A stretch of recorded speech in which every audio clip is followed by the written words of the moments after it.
আমি এখন মাননীয় সংসদ সদস্য মাওলানা দেলোয়ার হোসেন সাইদি সাহেবকে বক্তব্য রাখার জন্য অনুরোধ জানাচ্ছি। নাহমাদুহু ওয়া নুসাল্লি আলা রাসূলিহিল কারীম ওয়া আলা আলিহি ওয়া আসহাবিহি আজমাইন। আউযু বিল্লাহি মিনাশ শাইতানির রাজীম। বিসমিল্লাহির রহমানির রহিম। মাননীয় স্পিকার, আপনি এই মহান সংসদের স্পিকার হিসেবে নির্বাচিত হয় আমরা জাতীয় সংসদের পক্ষ থেকে আপনাকে অন্তরের অন্তঃস্থল থেকে মোবারকবাদ জানাচ্ছি।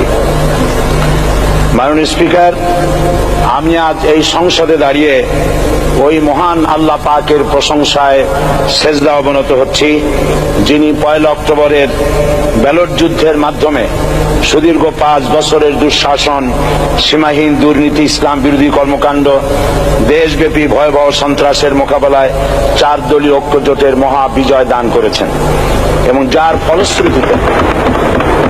ফলশ্রুতিতে আজকে আমরা এই মহান সংসদে দাঁড়িয়ে কথা বলার সুযোগ লাভ করেছি। মাননীয় স্পিকার, আপনার মাধ্যমে আমি আমার অন্তরের অন্তঃস্থল থেকে দেশবাসীকে ধন্যবাদ জানাই। বিশেষ করে আমার নির্বাচনী এলাকা পিরোজপুর, নাজিরপুর, ইন্দুরকানীবাসী ভাই বোনদের প্রতি কৃতজ্ঞতা জানাই, যাদের অক্লান্ত পরিশ্রমে এবং মূল্যবান ভোটের মাধ্যমে আমি নির্বাচিত এই মহান সংসদের সদস্য হওয়ার সুযোগ লাভ করেছি।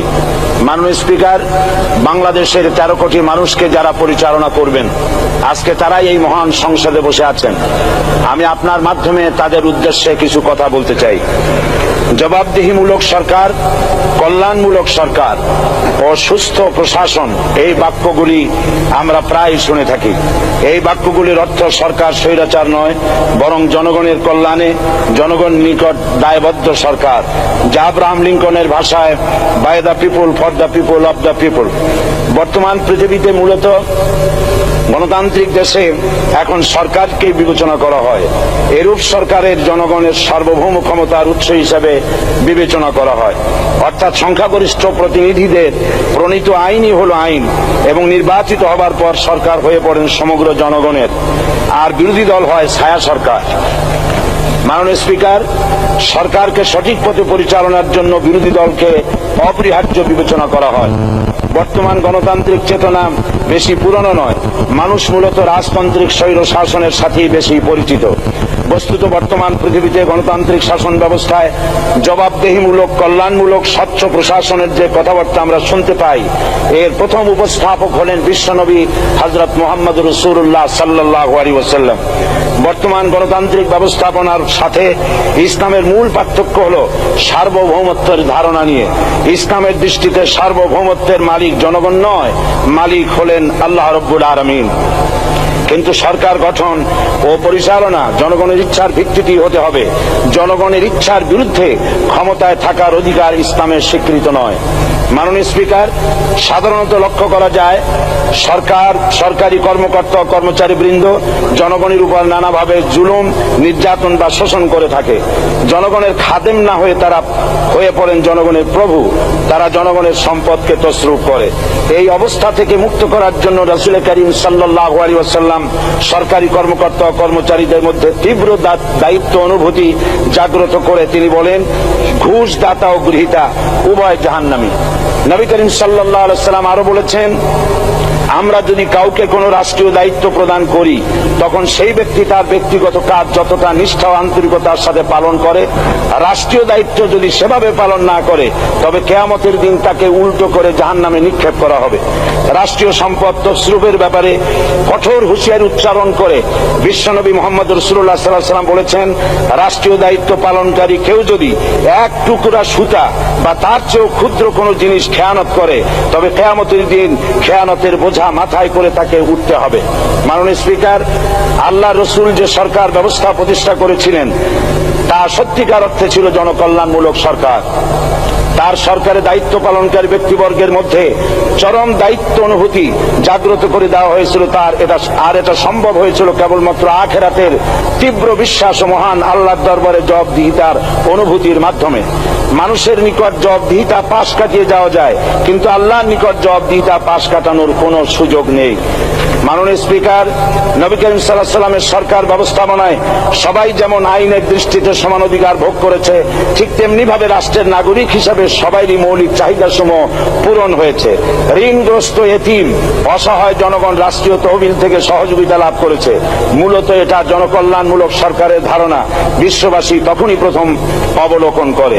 মাননীয় স্পিকার, নবী করিম সাল্লাল্লাহু আলাইহি সাল্লাম সরকারি কর্মকর্তাদের বিরুদ্ধে কোনো অভিযোগ পেলে তখনই ব্যবস্থা গ্রহণ করতেন।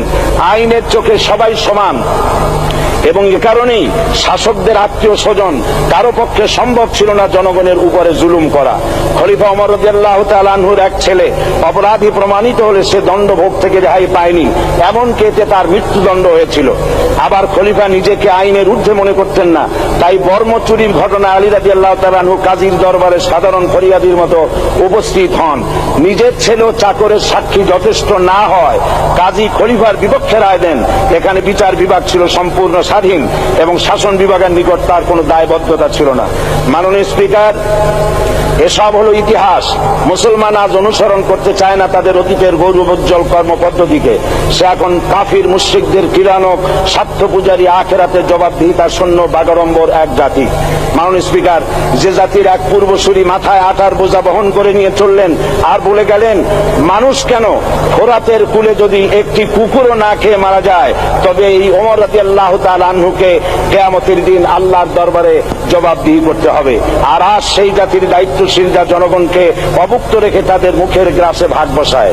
জনগণ তাদের নিকট উপস্থিত হলে মনে হয় যেন গোলাম প্রভুর দরবারে উপস্থিত হয়েছে, আর অহেতুক উৎকোচ দাবি করে তাদের উপর জুলুম করছে। আর আল্লাহ পাক জালিমকে কখনোই পছন্দ করেন না। মাননীয় স্পিকার, আমি দৃঢ়ভাবে আশা করি এই অবস্থা কাটিয়ে উঠে আমরা রাসূল করিম সাল্লাল্লাহু আলাইহি সাল্লাম কর্তৃক প্রদর্শিত রাষ্ট্র ব্যবস্থার অনুসরণ করে একটি সুখী সমৃদ্ধশালী আধুনিক ইসলামী রাষ্ট্র পরিণত করে বাংলার প্রিয় জন্মভূমি বাংলাদেশকে আজ গোটা বিশ্বব্যাপী শোষণ, নির্যাতন, হানাহানি, অশান্তির মধ্যে, তাই আজ পৃথিবীর অধীর আগ্রহে অপেক্ষা করছে ইসলামের আলোকে এমন এক রাষ্ট্র ব্যবস্থার যেখানে দায়িত্বশীলরা আল্লাহ তাআলার কাছে জবাবদিহিতার পাশাপাশি জনগণ নিকটও জবাবদিহি করতে বাধ্য হবে। মাননীয় স্পিকার, অনেক ত্যাগ ও তিতিক্ষার রক্তের বিনিময়ে গড়ে উঠেছে আমাদের গণতান্ত্রিক প্রতিষ্ঠান এই জাতীয় সংসদ। এই সংসদের সম্মান রক্ষা করার দায়িত্ব আমাদের সবার।